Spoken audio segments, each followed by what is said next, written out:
2 நாளானாலும் கெடாமல் இருக்கும். இட்லி, தோசை, சப்பாத்தி, பூரி எல்லாத்துக்குமே ஏற்ற மாதிரி ஒரு சூப்பரான தக்காளி தொக்கு எப்படி செய்யணும்னு பார்க்கலாமா? ஹாய், இன்றைக்கி தக்காளி தொக்கு எப்படி செய்யறதுன்னு பார்க்கலாம்.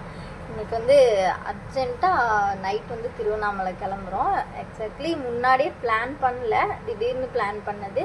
அதனால் இன்றைக்கி சப்பாத்தி அப்புறம் தக்காளி தொக்கு மாதிரி. அதுக்கு இதில் ஒரு 8 தக்காளி எடுத்திருக்கேன். பெரிய சைஸ் தக்காளி தான். நெக்ஸ்ட் ஒரு 7 வெங்காயம். பெரிய வெங்காயம் தான், அதுலேயே கொஞ்சம் சின்னதாக இருக்கும் இல்லையா, அது மாதிரி வெங்காயம் 7 வெங்காயம் எடுத்திருக்கேன். அது இல்லாமல் இந்த சின்ன கப்பில் கடலெண்ணெய் எடுத்திருக்கேன். அது 1/4 கப் எடுத்திருக்கேன். இது இல்லாமல் ஒரு 5 பச்சை மிளகா கீறி வச்சுருக்கேன். இதுக்கு அரைக்கிறதுக்கு 5 பச்சை மிளகா எடுத்து வச்சுருக்கேன். அது இல்லாமல் ஒரு 5 பூண்டு இதுவும் எடுத்து வச்சுருக்கேன். வாங்க நெக்ஸ்ட் எப்படி செய்யறதுன்னு பார்க்கலாம். வெங்காயம் இதெல்லாம் வதக்கிறதுக்கு முன்னாடி நம்ம அந்த தக்காளி கட் பண்ணி வச்சுருக்கோம் இல்லையா, அதை மிக்சியில் போட்டு ஃபஸ்ட்டு அரைச்சிக்கலாம். வெறும் பச்சையாகவே அரைச்சா போதும். இதில் அந்த 5 மிளகா தனியாக எடுத்து வச்சுருந்தோம் இல்லையா, அந்த 5 மிளகாயும் போட்டுறேன். அது கூடவே நம்ம பூண்டு எடுத்து வச்சுருந்தோம் இல்லையா, அந்த பூண்டும் போட்டுறேன். இது இப்போ பச்சையாகவே அரைக்க போகிறோம். பூண்டு தனியாக உரித்து சேர்க்கறத விட அப்படியே தோலோடு சேர்க்கும்போது அந்த டேஸ்ட் தனியாக இருக்கும்.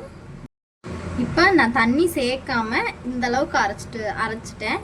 இது பார்த்தீங்கன்னாவே தெரியும், ரொம்ப நைஸாக இல்லாமல் கொஞ்சம் லைட்டாக கொரப்பாக இருக்கிற மாதிரி தான் அரைச்சி எடுத்திருக்கேன்.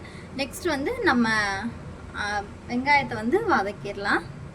ஓகே, இப்போ அடுப்பத்தை வச்சு பாத்திரம் வச்சாச்சு. சட்டி சூடாயிருச்சு. இதில் நான் அந்த எண்ணெய் ஊற்றுறேன். 1/4 கப் அளவுக்கு எண்ணெய் எடுத்து வச்சுருக்கோம் இல்லையா, அந்த எண்ணெய் ஊற்றியாச்சு.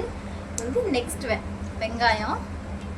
எண்ணெய் சூடானதுக்கப்புறமா வெங்காயம் போட்டுக்கலாம்.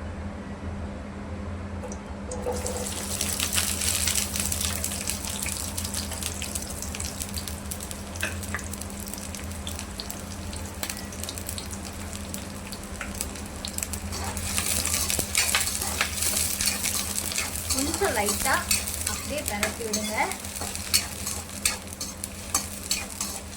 ஒரு 2 மினிட்ஸ் கழித்து இதில் நம்ம பச்சை மிளகா போட்டுக்கலாம்.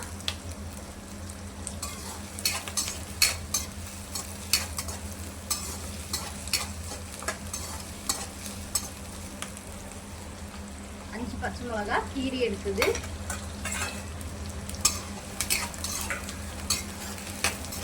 இதையும் சேர்த்தாச்சு.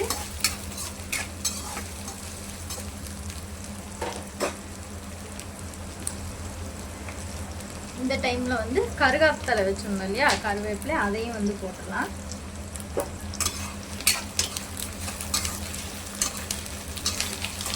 வெங்காயம் நல்லா கொஞ்சம் கோல்டன் ப்ரௌனாக வர அளவுக்கு கொஞ்சம் நல்லாவே வரட்டும். அதுக்கப்புறமா நம்ம அரைச்சி வச்சிருக்கோம் இல்லையா தக்காளி, அந்த பேஸ்ட்டை இதில் போட்டுக்கலாம்.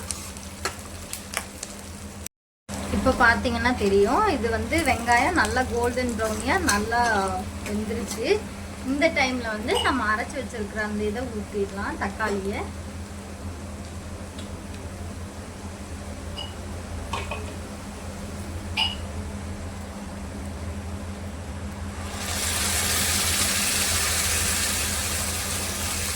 இது தண்ணி சேர்க்காம தான் அரைச்சிருக்கோம், அதனால லைட்டாக மட்டும் தண்ணி சேர்த்துக்கலாம்.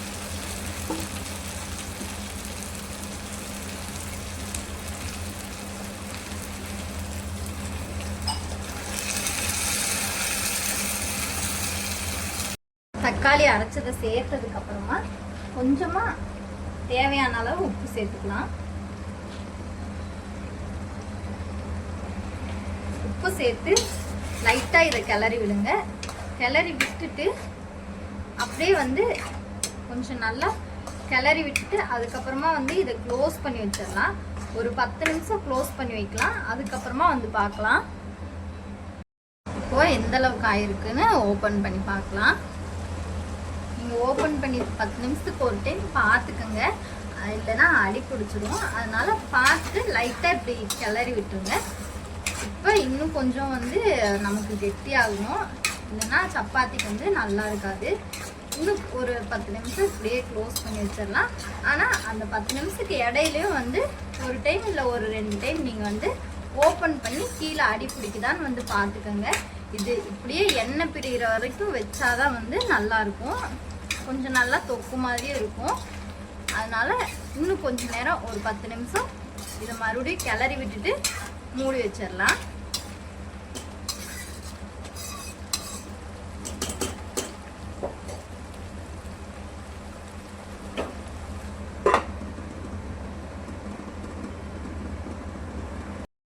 இப்போ நம்ம தொக்கு ரெடி ஆயிடுச்சான்னு பார்க்கலாம்.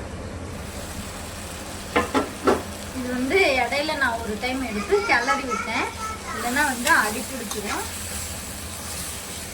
இப்போ நமக்கு நம்மளோட தொக்கு ரெடி ஆயிடுச்சு. இந்த டைமில் வந்து இப்போ ஆஃப் பண்ணிடலாம். எனக்கு உப்பு காரம் எல்லாம் கரெக்டாக இருந்தது. நீங்கள் இடையில எடுத்து கிளறி விடும்போதே அந்த பச்சை வாசம் போனதுக்கப்புறமா வந்து உப்பு காரம்லாம் பார்த்துக்கோங்க. இப்போ இந்த டைமில் ஒரு கைப்பிடி அளவுக்கு மல்லித்தலை வந்து எடுத்து கட் பண்ணி வச்சுருக்கேன். அதை வந்து போட்டு நம்ம ஆஃப் பண்ணிடலாம்.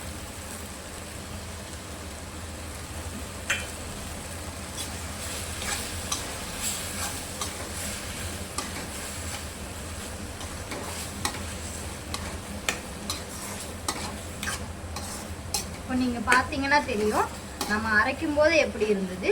இப்போ அந்த தொக்கு கன்சிஸ்டன்சிக்கு வந்து வந்ததுக்கப்புறமா வந்து எப்படி இருக்குன்னு.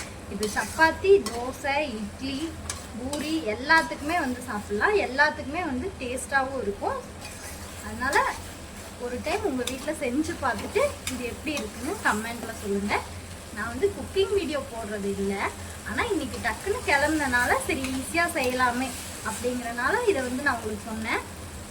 இப்போ நம்ம ஆஃப் பண்ணிடலாம். எங்கேயாவது நீங்கள் வெளியே போகிற மாதிரி இருந்தாலும் சரி, இல்லை ஒரு 2 நாளைக்கு வச்சு சாப்பிட்ணுன்னாலும் சரி, இது மாதிரி செஞ்சிட்டிங்கன்னா 2 நாளைக்கு மேக்ஸிமம் 2 நாளைக்கு தாங்கும். நீங்கள் வந்து ஃப்ரிட்ஜ் இருந்ததுன்னா ஒரு பாக்ஸில் போட்டு இது பண்ணி சேவ் பண்ணி வச்சுட்டிங்கன்னா ஒரு 4 நாள் வரைக்கும் இருக்கும், நல்லாவே இருக்கும். ஓகே, பாய். நம்ம சுவையான தக்காளி தொக்கு ரெடி ஆயிடுச்சு.